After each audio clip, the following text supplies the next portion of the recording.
ప్రస్తుతం అధికారంలో లేకుండా ప్రతిపక్షంలోనూ ఉందో లేదో అర్థం కాకుండా ఉన్నటువంటి వైఎస్ఆర్ కాంగ్రెస్ పార్టీ నెక్స్ట్ ఎన్నికలకు ఏ విధమైనటువంటి స్టెప్ తీసుకోబోతుంది, రోడ్ మ్యాప్ ఏ విధంగా ప్రిపేర్ చేసుకుంటుంది ఏంటి అనేటువంటి అంశాలు మనం ఒకసారి చూసినట్లయితే స్థానిక సంస్థల ఎన్నికల విషయాన్ని మనం పక్కన పెట్టేద్దాం. 2029 జనరల్ ఎలక్షన్స్ గురించే మాట్లాడుకుందాం. ప్రస్తుతం మరి వైసీపీ అధినేత జగన్మోహన్ రెడ్డి స్ట్రాటజీ ఏంటి, ఏ స్టెప్ తీసుకుంటున్నారు, ఎటు వెళ్తున్నారు, ఏం చేస్తున్నారు, ఇవి మనం ఒకసారి గమనించినట్లయితే ఫస్ట్ థింగ్ ఏంటంటే క్లియర్ కట్ రోడ్ మ్యాప్ తోటి వెళ్తున్నట్లయితే కనిపించట్లా. ఎందుకు నేను ఇది మాట్లాడాల్సి వస్తుంది అంటే 2024 ఎన్నికల ఓటమి తరువాత మనం ఎందుకు ఓడిపోయాము అనేటువంటి అంశాన్ని మీద అంతర్మదనం చేసుకుంటాం, కానీ దానికి సంబంధించి పార్టీలో అంతర్గతంగా ఒక ప్రత్యేకమైన కమిటీ ఏర్పాటు చేసుకుంటాం కానీ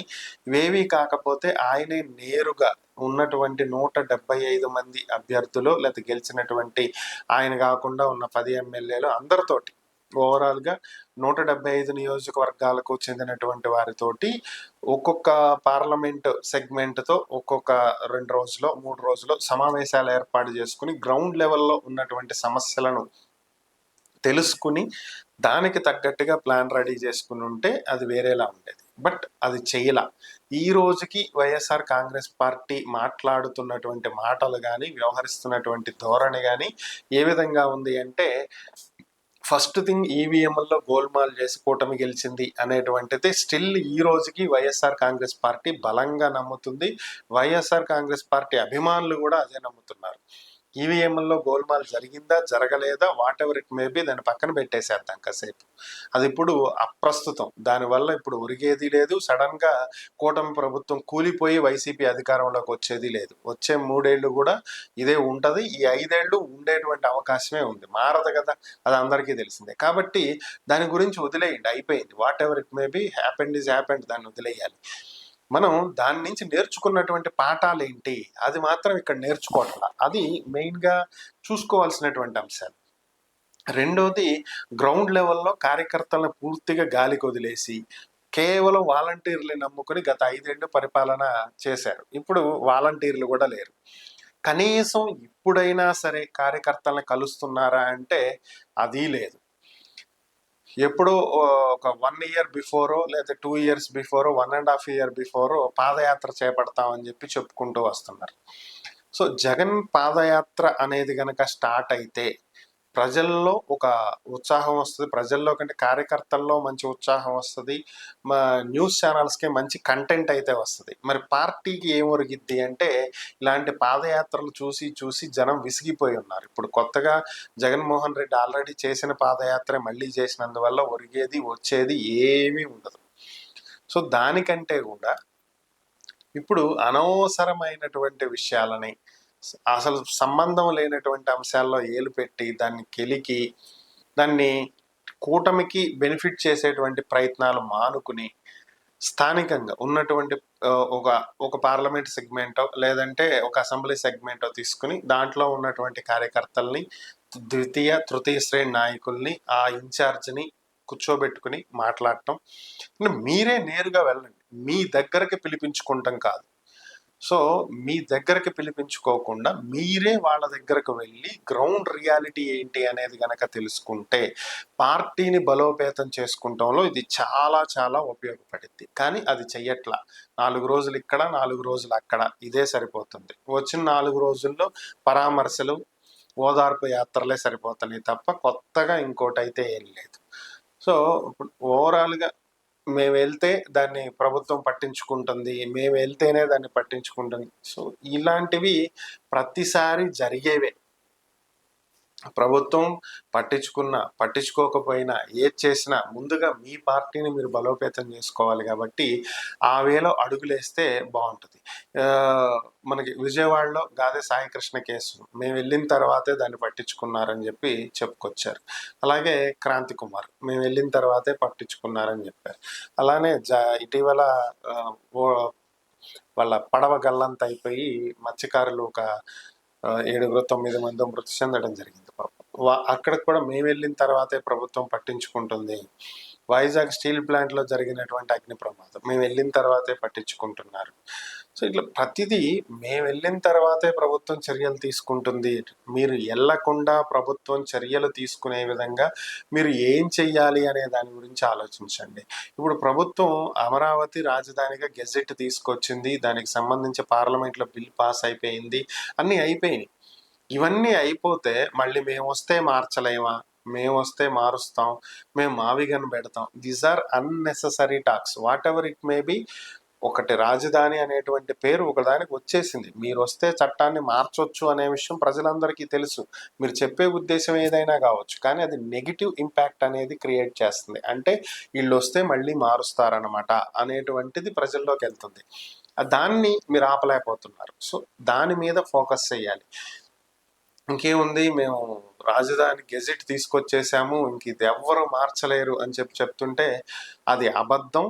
మార్చొచ్చు, ఈ అవకాశం ఉంది అని చెప్పటం మీ ఉద్దేశం అవ్వచ్చేమో, బట్ అది ప్రజల్లోకి ఎలా వెళ్తుంది అంటే, ఇవాళ మీరు మార్చిన దాన్ని, మీ అసెంబ్లీలో బిల్లు మీరు పాస్ చేసిన దాన్ని రేపు నేను వస్తే పాస్ చేయలేనా, నేను మార్చలేనా అంటే అది ఎలా వెళ్తుందంటే, రేపు వీళ్ళు వస్తే మళ్ళీ దీన్ని చేంజ్ చేస్తారనమాట అనే వేలోనే వెళ్తుంది. ఇప్పుడు రెండో విడత ల్యాండ్ పూలింగ్కి చాలామంది రైతులు వ్యతిరేకిస్తున్నారు, మిమ్మల్ని వచ్చి కలిశారు, తర్వాత మీరు ఒక బృందాన్ని పంపారు, వాళ్ళ మీద కోడిగుడ్లు టమాటాలు వేశారు. సో ఇప్పుడు భూములు రైతులే స్వచ్ఛందంగా ఇస్తున్నారు అనేటువంటి వార్తలు వింటున్నాం. ఓవరాల్గా మీరు నిజంగా అమరావతికి కట్టుబడి ఉండుంటే, మీరు రెండో విడత ల్యాండ్ పూలింగ్ని వ్యతిరేకించి నిజంగా రైతులకి మీరు సహాయం చేసేది ఉండింటే, మీరే నేరుగా వెళ్ళి అసలు సమస్య ఏంటి, గ్రౌండ్ లెవెల్లో ఏం జరుగుతుందో తెలుసుకునేటువంటి ప్రయత్నం చేశారా? చేయలే. ఎంతసేపటికి కూటమి అమరావతికి డబ్బులు తగలేస్తుంది, పథకాలు ఇవ్వలేదు, ఆ పథకం ఇవ్వలేదు, ఈ పథకం ఇవ్వలేదు, సూపర్ 6 ఇవ్వలేదు. ఇక్కడ పథకాలు ఇచ్చారా ఇవ్వలేదా అని చెప్పి ప్రజలు ఎవరు ఎదురు చూడట్లా. మాకు డబ్బులు ఇవ్వండి అని చెప్పి ప్రజలు ఎవరు ఎదురు చూడట్లా. ప్రజలు అభివృద్ధి కోరుకుంటున్నారు, ఉద్యోగాలు కోరుకుంటున్నారు. చదువుకున్నటువంటి యువత ఉద్యోగాలు లేక గిగ్ వర్కర్లుగా పనులు చేసుకునేటువంటి పరిస్థితి నుంచి బయటపడాలని చెప్పి ఆలోచిస్తున్నారు. కాబట్టి దాని మీద ఫోకస్ చేయండి. ఇంకా పథకాలు ఇవ్వలేదు, మేము ఇచ్చినట్టు ఇవ్వలేదు, మీరు ఇచ్చింది వద్దు అనే ప్రజలు మిమ్మల్ని పక్కన కూర్చోబెట్టారనేది ఆలోచించుకోండి. మీరు అంత ఇచ్చినా కూడా ప్రజలు అవసరం లేదన్నారు, what ever it may B. So ఇప్పుడు ఆ ఇచ్చే దాని గురించి పక్కన పెట్టేసి, మీరు వస్తే ఇన్ని ఉద్యోగాలు ఇస్తామన్నారు, అవి ఎక్కడ ఇచ్చారని చెప్పేది అడగండి. ఎన్ని ఇండస్ట్రీస్ వచ్చినాయి అనేది అడగండి. రాష్ట్రానికి ఎన్ని పెట్టుబడులు వచ్చినాయి అనేది అడగండి. ఏదన్నా ఒక కంపెనీ వస్తుంటే దీనివల్ల ఈ నష్టం ఉంటుంది, ఆ నష్టం ఉంటుంది అని చెప్పి దాన్ని ప్రొజెక్ట్ చేసేటువంటి ప్రయత్నాలు కరెక్ట్ కాదు. ఎందుకంటే సాధారణంగా ఒక 100 కోట్ల రూపాయల లబ్ధి ఉన్నప్పుడు ఒక 10 లక్షల రూపాయల నష్టం కలుగుతుంది అన్నప్పుడు ఈ 100 కోట్ల లబ్ధి గురించి ఎవరైనా ఆలోచిస్తారు, కానీ 10 లక్షల నష్టం గురించి ఎవడో ఆలోచించడు. సో కాబట్టి చిన్న చిన్న డిఫెక్ట్స్ అనేవి ప్రతి దాంట్లోనే ఉంటాయి. ఇక్కడికి ఒక కంపెనీ వచ్చిన సింపుల్ ఎగ్జాంపుల్గా చెప్తా. ఇప్పుడు అందరూ కూడా ఈవీ వైపు అడుగులేస్తున్నారు, గో గ్రీన్ అంటున్నారు.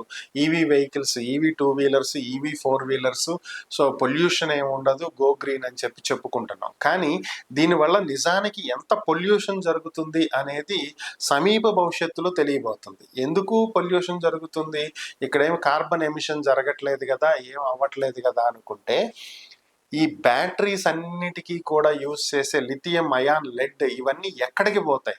రేపు పొద్దున ఈ బ్యాటరీలకి ఒక సర్టన్ ఏజ్ వచ్చిన తర్వాత బ్యాటరీ పని అయిపోయింది, కొత్త బ్యాటరీ కొనుక్కోవాలి. సో ఈ ఎక్స్పైర్ అయిపోయిన బ్యాటరీలను ఓపెన్ చేసి దాన్ని డిస్మాంటిల్ చేయాలి, రీసైక్లింగ్ చేయాలి. రీసైకిల్ చేసేటప్పుడు లిథియం అయాన్, లెడ్ ఇవన్నీ ఎక్కడ కలుస్తాయి? భూమిలో కలుస్తాయి. సో ఈ భూమిలో కలిసినవన్నీ ఎక్కడికి పోతాయి? మళ్ళీ సేమ్ ఏ కాలువల్లోకో, నదుల్లోకో, చెరువుల్లోకో రావటం, వాటి వల్ల భూమిలోకి ఇంకటం, అక్కడి నుంచి తినేటువంటి ఆహార పదార్థాల్లోకి చేరటం, వాటి వల్ల కొత్త రోగాలు తయారవటం, ఇదే జరగబోయేది.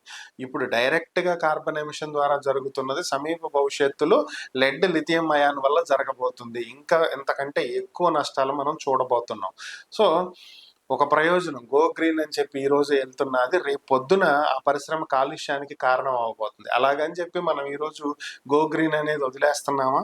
లిథియం అయాన్ బ్యాటరీస్ వాడటం మానేస్తున్నామా? ఈవీ వెహికల్స్ కొనటం మానేస్తున్నామా? చెప్పండి, అవ్వదు కదా.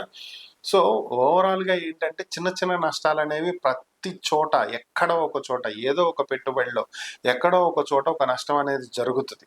అలాగే దానివల్ల కలిగేటువంటి ప్రయోజనాలు విస్తృత స్థాయిలో ఉన్నప్పుడు చిన్న చిన్న వాటిని వదిలేయాలి. వాటినే పట్టుకుని ప్రొజెక్ట్ చేస్తూ సెల్ఫ్ గోల్స్ వేసుకోకూడదు. వైసీపీ ప్రజెంట్ సెల్ఫ్ గోల్ డెఫిషియన్సీలో ఉంది. సో ఇది కరెక్ట్ కాదు. కార్యకర్తల్ని బలోపేతం చేసుకోవాలి. ఓటమికి గల కారణాలు ఏంటనేది 2 ఏళ్ళు అవుతున్నా ఇంకా అంచనా వేసుకోలేని పరిస్థితి.